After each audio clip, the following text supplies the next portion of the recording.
ሰላም ጤና ይስጥልን ቤተሰቦች ለድምጼ ከመጀመሪያ ይቅርታ ጠይቃለሁ ትንሽ የጉንፋን ነገር እያስቸገረኝ ስለሆነ ነው እንግዲህ ያው ፊልሞች ይወጣሉ አንዳንዱ ስኬታማ ይሆናል በጣም እንወደዋለን አንዳንዶቹ ደግሞ ትንሽ ያስከፉናል በጣም ብዙን ጠብቅና ዝቅ ያለ ይላል ወጣም ወረደም ግን በፊልም ስራ ላይ ያለው ማህበረሰብ እንዳለ ፊልሙን መስራታቸውን አያቆሙም ስለዚህ ባለፈው የሲከንደር ፊልም ሊወጣ አካባቢ ኢምፑራን የተሰኘው ፊልም ቀደም ብሎ ለይታ በቅቶ ነበር ኢምፑራን ማለት እንግዲህ በ2019 ለይታ ይበቃ ሉሲፈር የሚል ፊልም ነበር የሱ ቀጣይ ክፍል ነው ኤል2 ኢምፑራን የሚለው ያው ሉሲፈር 2 ማለት ነው እና ያ ፊልም ኢቭን ከሲከንደር ጋር ክላሽ ማድረጉ እንደ ጥፋት ተወስዶበት ነበር ግን እነሱ ትክክል ያደረጉት ምንድነው አርብ ነው ለቀቁትና አርብ ለቀውት ቅዳሜ እሁድ ሰኞ የዊክ ቢዝነሱ በጣም ከፍተኛ ገንዘብ መሰብሰብ ችለዋል አንደኛ የክፍል አንዱ ተጽዕኖ አለ ሁለተኛ ፊልሙም በጣም ቆንጆ ነው አሪፍ አድርገው ነው ይሰሩት ስለዚህ ከክፍል አንዱ አኳያ ሲታይ ሁለተኛው ክፍል ላይ ታሪኩ ደከም አለ ይባል እንጂ በራሱ ግን በጣም ቆንጆ ነው ተወዷል ፊልሙ ቢያንስ እንኳን ገና በሶስተኛ ቀኑ የወጣበትን በጀት አልፎ መሄድ ችሎ ነበር ስለዚህ በክሪቲካሊም ኮሜርሻሊም ተቀባይነትን ያገኘ ቆንጆ ፊልም ሆኖ ነበር ሲከንደር ያው ያንን ባያገኝም ማለት ነው በመቀጠል ደግሞ ምናየው ያው ልክ የሰልማን ካን ተርታው ያሉ ፊልሞች ቀዝቀዝ ያሉ የመጡትን ያህል ሌላም አንድ አክተር ፊልሞቹ ቀዝቅዘው ነበር አንድ ፊልም ነው አሪፍ የሆነለት እሱም ስካይ ፎርስ ነው ያም አክሽን ኩማር ነው አክሽን ኩማር እንደሚታወቀው ባዮፒክ የሆኑ ፊልሞች ሲሰራ ወይም እንደዚህ ስክሪፕቶችን ይወዳል ሪል ኢንሲደንትን ወይም ደግሞ ትክክለኛ ታሪክን መሰረት ያደረጉ ፊልሞችን መስራት ያስደስተዋል ለምን ስክሪፕቱን ሲሰማ ወይም ስክሪፕቱን ሲያየው በጣም ኢንተረስት ስለሚያደርገው ስለሚወድ እንደዚህ አይነት ነገር ማለት ነው እና በቀጣይ ኬስሪ ቻፕተር 2 ብሎ ስለ አንድ ጠበቃ ሸንከረናየር ስለተባለ ጠበቃ አንድ ፊልም ይዞ ይመጣል ሲባል ድጋሚ የሚል አንድ ቅሬታ ተፈጥሮ ነበር በተመልካቹ መሃል ማለት ለምን እንደሚታወቀው ተርታውን የሰራቸው በጣም ብዙ ፊልሞች ባዮፒክ ይዘት ያላቸው ናቸው ወይም ደግሞ ስለ አንድ ሰው ግለ ታሪክ የሚተርኩ ናቸው እንዲሁም ተመልካቹ ብዙ አቀባበል አልሰጣቸውም የሚባሉ በጣም የተሳኩ ፊልሞችም አሉ ያልተሳኩ ፊልሞችም አሉና ከዛ አኳያ ሲታይ ድጋሚ ሚል እየተባለ ነበር ግን በትላንትናው ዕለት ትሬለሩ ለይታ ሲበቃ ዋው ነው ያሰኘው በቃ ሚገርም ትሬለር ለይታ በቅቷል በነገራችን ላይ ተርጉሜ ቲክቶክ ላይም ጭኝላችኋለሁ ፌስቡክ ላይም አዲስ ቲቪ ላይም ታገኙታላችሁ በጣም በቀላሉ ገብታችሁ ትሬለሩን ታዩታላችሁ በጣም የሚያምራል በጣም ቆንጆ ትሬለር ነው እንደዚህ ደግሞ የፍርድ ቤት ክርክር ፊልሞች ከዚህ ፊት ተናግሬያለሁ በጣም ወዳለሁ ስለዚህ ይሄ ፊልም እንደወጣ አዲስ ቲቪ ላይ እንደምታገኙት ከወዲሁ ቃል ገባለሁ ተርጉሜ ጭኝላችኋለሁ እንደዚህ ፊልምማ በጣም ነፍሴ ነው ደስ ያለኝ ነው መስራውና ለራሴም ለእናንተም ሰርቼ ጭነዋለሁ ለማለት ነው ስለዚህ በአጠቃላዩ ስናየው የሶሊዶል ፊልምም አለ አሁን በቀጣይ የሚወጣ ጃት ይሰኛል እሱም በጣም እየተጠበቀ ነው ያለው ይሄ ደግሞ ኬስሪ ቻፕተር 2 ደግሞ በ18 ነው ለይታ የሚበቃው የሶሊዶል ፊልም ለይታ ከበቃ ከ8 ቀን በኋላ ማለት ነው ስለዚህ በዚህ አመት እንግዲህ አሪፍ ፊልሞችን የምናይበት እድል ሰፋ ያለ ነው ማለት ነው ይህ ኬስሪ ቻፕተር 2 የተሰኘው ፊልም እንደሚታወቀው በሸንከረናየር ታሪክ ላይ ነው የሚያጠነጥነው ብያችኋለሁኝ ከዚህ በፊት ቀደም ብሎ መጽሐፍ ነበረው The Case That Shook the Empire የሚል መጽሐፍ ላይ መሰረት ያደረገ ፊልም ነው ማለት ክስተቱ ታሪኩ ማለት ነው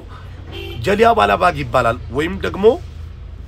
ምን ልበላችሁ ልክ ብላክ ፍራይዴ እንደሚባለው ማለት በአንድ ቀን ውስጥ በጣም ብዙ ሰዎችን የእንግሊዝ መንግስት የረሸነበት የጨፈጨፈበት እንትን ነበር በ10 ደቂቃ ውስጥ ብቻ ከ1600 ምናምን በላይ ጥይቶችን በመተኮስ የተሰበሰቡ ህዝቦችን ረሽነው ነበር እና ያንን ጉዳይ አንድ የህንድ ጠበቃ ያንን ቶክስ እንዲተኩሱ ያዘዘውን ጀነራል ፍርድ ቤት አቅርቦ የተሟገተበትና ያስፈረደበት የጀብድ ታሪክ ነውና ኢቭን የእንግሊዞች አገዛዝ ከመውደቁ በስተጀርባ ብዙ ምክንያት ይጣላል ይሄም አንዱ ነው የሚባለው ነው የተለያየ ፊልም ላይ ቀንጨብ አድርገው አቅርበውልን ነበር እዚህ ላይ ግን ያ ክስተት ከተፈጠረ በኋላ ወይም እነዛ ሰዎችን ከረሸኑ በኋላ በምን አይነት ሂደት ታይቷል የፍርድ ቤት ሂደቱ ምን ይመስል ነበር የሚለውን በደንብ ለማሳየት እንደሞከሩ እርግጠኛ ነኝ ስለዚህ ያ የታሪክ ገጽ ላይ መጽሐፍ ሆኖ ተቀምጦ የነበረው ጀሊያንዋላ ባግ የሚባለው በህንድ ታሪክ ውስጥ አንድ ጥቁር ቀን ነው የሚባለው ያ የፐንጃብ ግዛት ላይ ያለ ጀሊያንዋላ ባግ የሚባለው አደባባይ አሁንም ድረስ አለ ከነ ጥይት ምልክቱ አሁንም ድረስ ለታሪክ የተቀመጠ ቦታ ነውና ያ ታሪክ አሁን ታሪክ ሆኖ አይቀርም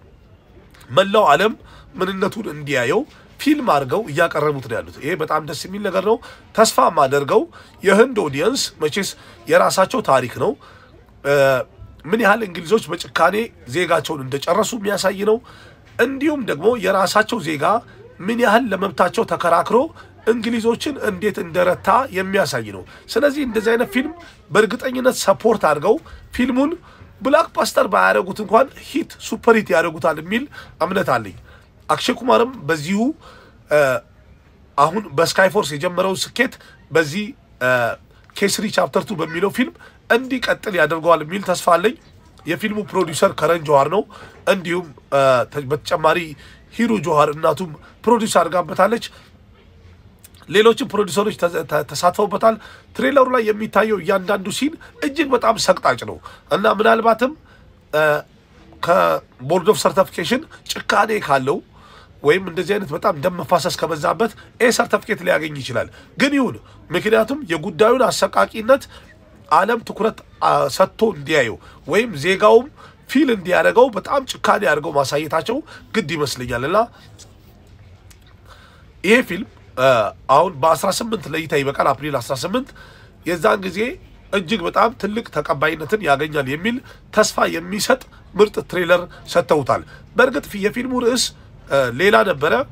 ግን ከዚህ በፊት ታስታውሱ እንደሆነ ኬስሪ የሚል ፊልም አለው አክሼ ኩማር እና ያም አንድ ባዮፒክ ነው እውነተኛ ታሪክን መሰረት ያደረገ ነው ኬስሪ የምትለው ቃል ራሱ ይሄ ኦሬንጅ የጠመጠማትን የፐንጃቦች ፐግሪ ይወክላልና ልክ እንደዛ በዛ ምን አሳይቷል አንድ ጀነራል ያንን ሁሉ ትግል እንዴት እንደተወጣ ያሳየበት ግለ ታሪክ ነበር እንደገና ፊልሙ በጣም ስኬታማ ፊልም ነበር ስለዚህ ያንን ስኬት ለማስቀጠል ኬስሪ ቻፕተር 2 ብለውታል ይሄኛው ለምን እዛ ላይ የነበረው ስኬትን በዚህኛው እንዲቀጥል ይህም ማለት የፊልሙ ስኬት አሁንም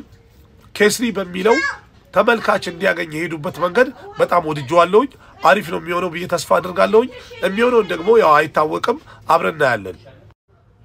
ግን ፊልሙ ለህንዳውያን ወይም በአጠቃላይ ህንድ ውስጥ ያሉ ሆነ በህንድ ውጪ ያሉ ተመልካቾች በአጠቃላይ ሰፖርት የሚያደርጉትና የራሳቸውን ታሪክ የሚያነሳ ማንነታቸውን የሚገልጽ ስለሆነ ቻቫ ስኬታማ የሆነውን ያህል ኬስሪ ቻፕተር 2 ስኬታማ መሆን አለበት ብዬ እኔ በራሴ ወስናለሁ የበለጠ ፊልሙን ስናየው እንዴት ነው የሚለውን አብረና ያለን ፊልሙ ለይታ እንደበቃም እንደተለመደው ሪቪው ይዤላችሁ ከችላለሁ ከዛ በተጨማሪ ያሉትንም ነገሮች እንዳለ በደንብ እየተነጋገርን እንሄዳለን ባለፈው የሰልማን ሪቪው ያቀረብኩ ሰዓት ላይ በጣም ብዙ የሰልማን አድናቂዎች ማለት ይቻላል በጣም ብዙ ሳይሆን የተወሰናችሁት አልተግባባንም እዛ ጋር እኔ የተናገርኩት በአጠቃላይ እኔ እንጃ እንዴት አድርጋችሁ ኔጌቲቭ እንደወሰዳችሁት ባላቅም ፖዚቲቭ ሪቪው ነው የሰጠሁት እኔ ወድጄዋለሁ ፊልሙን በጣም አካብደን ስለጠበቅነው ነው ያልኩት ብዙዎቻችሁ ግን ከሻሩ ጋር አገናኝታችሁ ከንትራ ጋር አገናኝታችሁ በጥላቻ ምናምን ብላችሁ የምታወሩት ነገር አንዳንዴ ትንሽ ይደብራል አዋቂዎች ነን አሁን ሰው የሚናገረው ነገር ቃሉን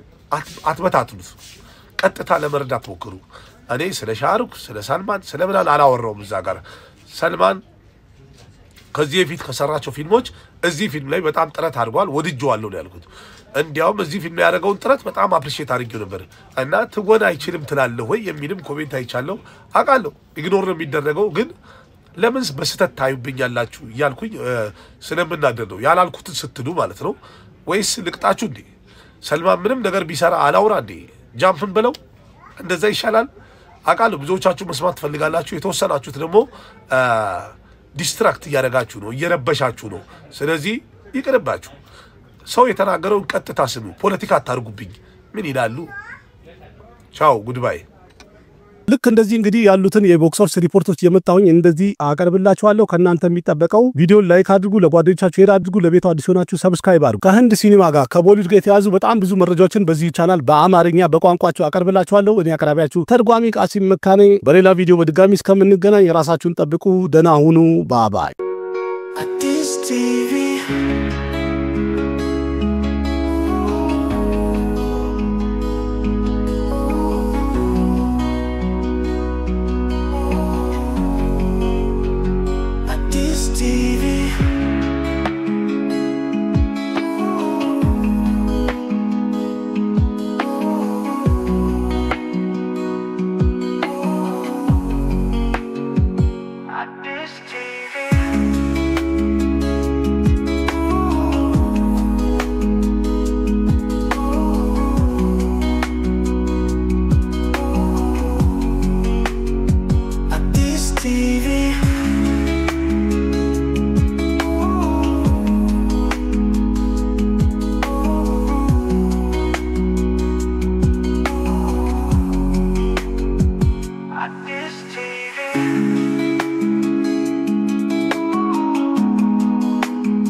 አዲስ ቲቪ